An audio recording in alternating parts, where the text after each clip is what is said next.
លោកទស្សនិកជនកញ្ញាសូមស្វាគមន៍មកកាន់សង្វៀនគុណខ្មែរ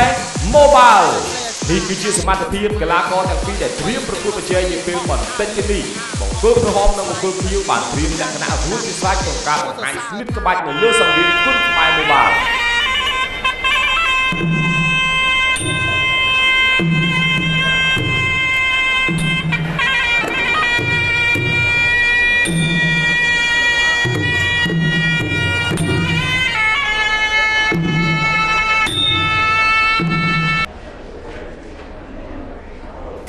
ត្រៀមប្រងព្រឹត្តប្រកួត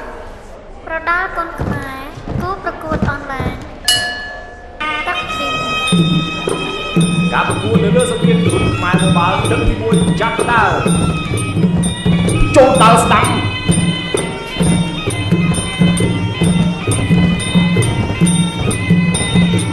ចូលដើរស្ដាំញើស្ដាំមួយញើស្ដាំមួយញើស្ដាំមួយញើឆ្វេងញើឆ្វេងស្ពាក់ឆាបស្ដាំចាប់ទូជួយដៃមួយខែរបានចាត់មកច្រត់អីស្អី